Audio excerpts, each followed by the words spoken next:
So good morning everyone, good morning ma'am. So we are the last presenter for the coverage for midterm, now module 7, which is the queer theory and sexuality studies. I'm together with my co-host, with Blessing Marie Asoy and Lena Anthony. So my topic is focusing about Foucault and the social construction of sexuality.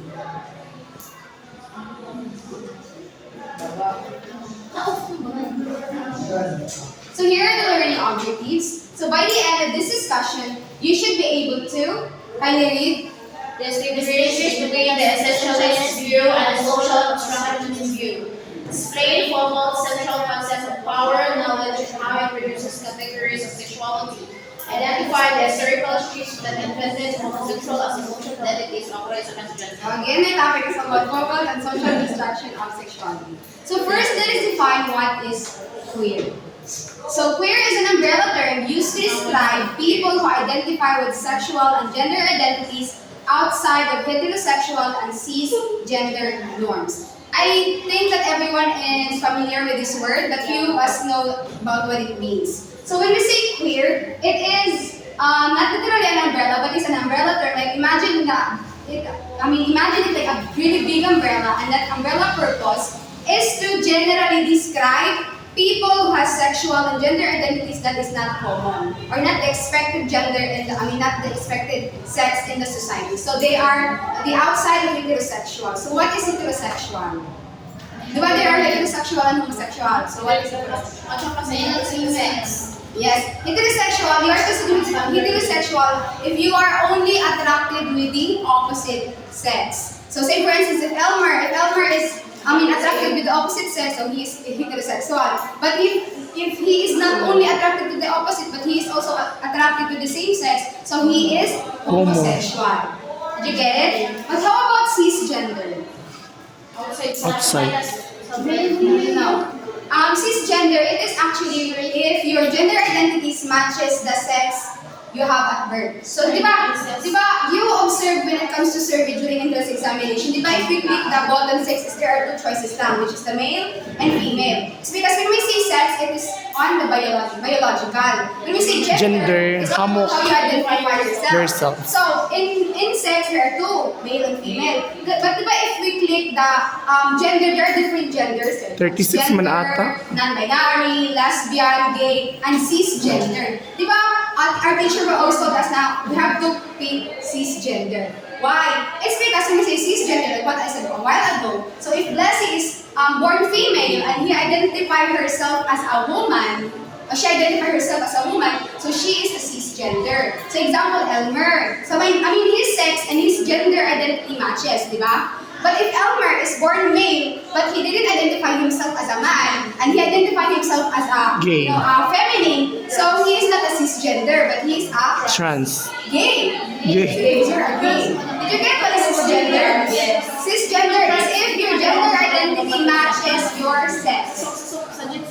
Okay? So overall, like what I said, queer actually is a word to generally describe those people who is not heterosexual and cisgender. So including in the queer is the gay, the lesbian. Did you get it? So it is actually anyone could use this type of word for a more positive and inclusive word. So say for instance, if you meet someone and you don't know what is his gender, but you consider that person not heterosexual, so you can use the word queer. Did you get it? Yeah. So let's move on. What is social constructionism? So kindly read. Social constructionism is a theory proposing that many things we consider natural or authentic are actually created through social constructions, shared beliefs, and cultural practices. So from the word itself, social, so it means a lot of people or group of people, and then constructionism, it is constructed. So social constructionism actually, it is an idea that says that many things that we think of just as naturally, they're just naturally, this is natural. It is actually an idea that a group of people has made up together over time. So it means that society, culture, and shared beliefs shapes about how we understand the world. So let me give you an example of social constructionism. So say for instance, this is money. A group of people, this this piece of money is 100 peso bill. So say for instance, Filipino, a group of Filipino people. So before, this paper is just a piece of paper, which is a natural object. But when it comes to social constructionism now, but because Filipino agreed in the same idea that this paper has a value, so this paper becomes 100 peso bill. So its value is socially constructed. So it's not built in a paper itself because paper is just a paper. But because people shared in the same agreement that this paper has a value, so this paper this paper has a value now. So it means it is socially constructed. Did you get my point? Yes.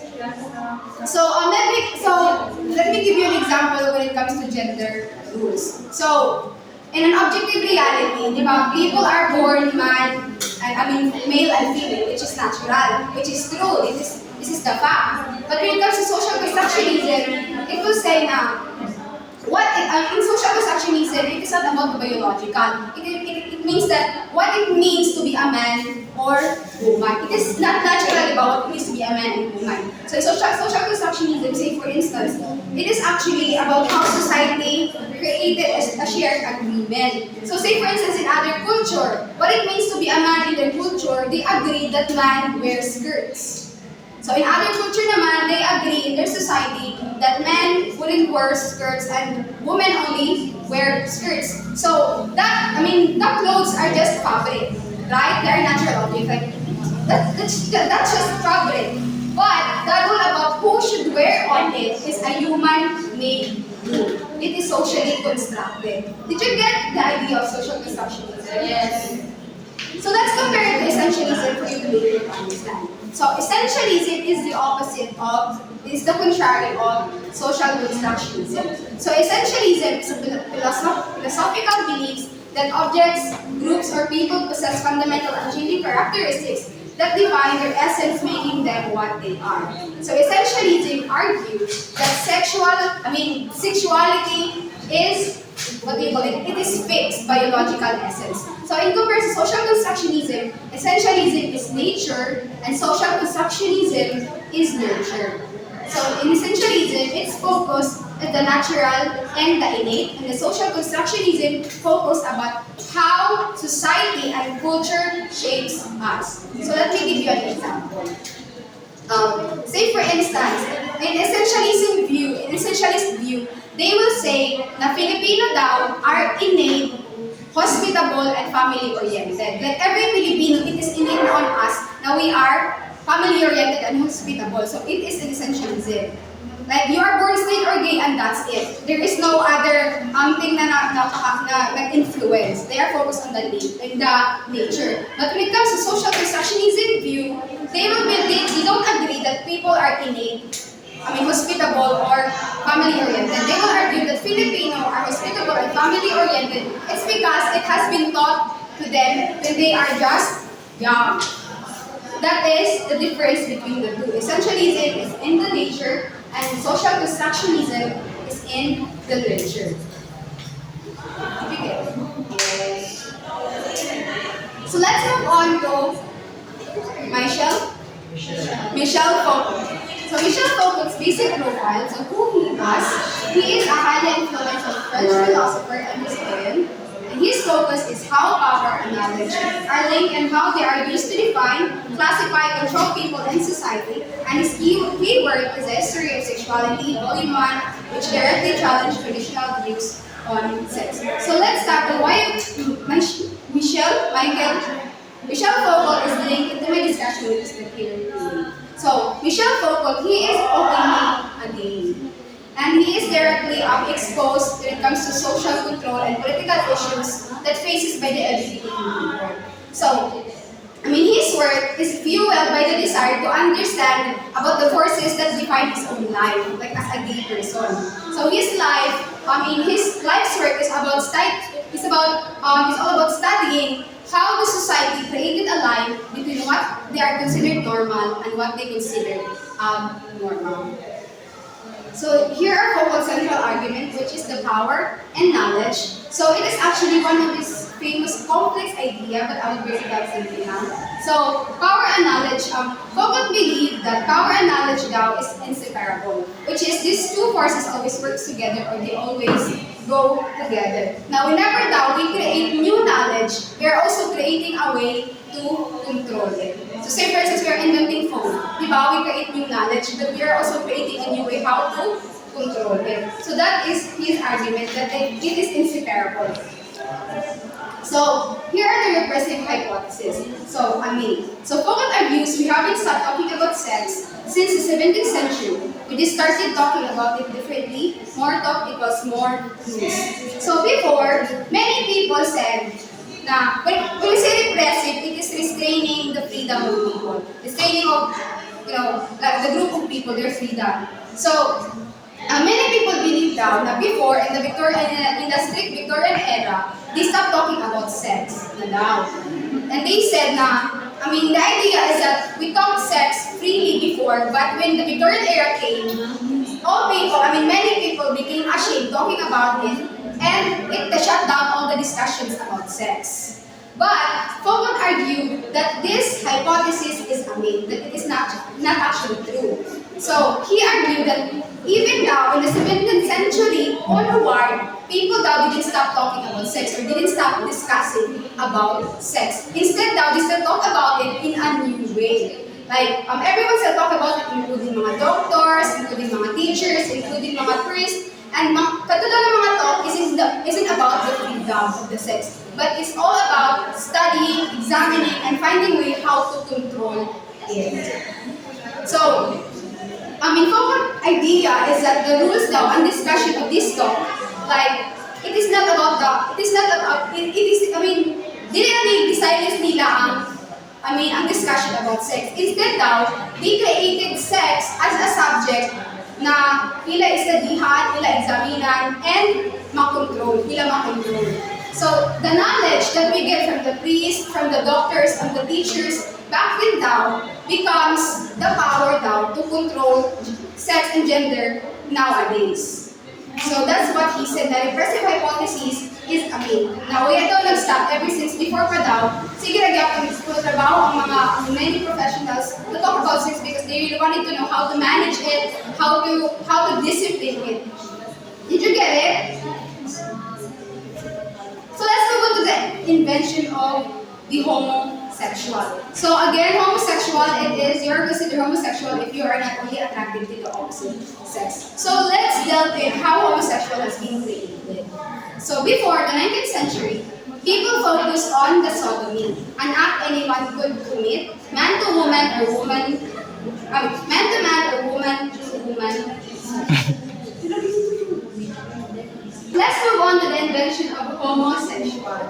So, like what I said earlier, a while ago, when you say homosexual, you're not only attracted to the opposite sex. So let's tackle how this word has been invented. So before the 19th century, people focused on the word on sodomy, an act anyone could commit, man to man or woman to woman sex. So before, in the 19th century now, if a man had sex with another man or a woman had sex with another woman, this act is called sodomy, which is a bad act, considered a bad act. But it doesn't define who you are as a person. You just commit the crime. There is no label to that. So that act is called sodomy. But after the 19th century, where it is actually the rise of the modern medicine and psychology, so experts now, they talk about same-sex attraction in new ways. So they didn't see it as an act lang, but they see it as defining a whole person's identity. So that's why they created the word homosexual, to describe people that they believe that is not normal. So that they created the word homosexual. So the creation of the word homosexual, because of the creation of homosexual, so people, desire for same-sex, for a same-sex becomes the central part now of their identity. So in short, in the past, when you committed that kind of act, like having sex with the same sex, it is just called sodomy lang, like a bad act lang that anyone could commit. There is no other label on you. But in the new way now, when you created that act, you became a type of person. You became actually identify who you are as a person now. So, di ba, sodomy was just an act lang, and homosexual become the species. Did you get it? Yes. So in conclusion, our modern understanding of sexuality, gay, straight, bi, is not natural. It is a historical result of power and knowledge working together. So like what I said a while ago, the more we talk about sex, like what Foucault's central argument that power and knowledge is inseparable, is because the more we talk about sex now, the more we also create ways how to control it, how to discipline it, and how to manage it. So in the queer theory's role is that it challenges these categories and questions why we need them. So do you have any questions or clarifications of my discussion? Sure. So mga tanak ko, Mr. So what is queer? Again? Umbrella. This is the generalized term for the LGBTQ. So that's it for my report.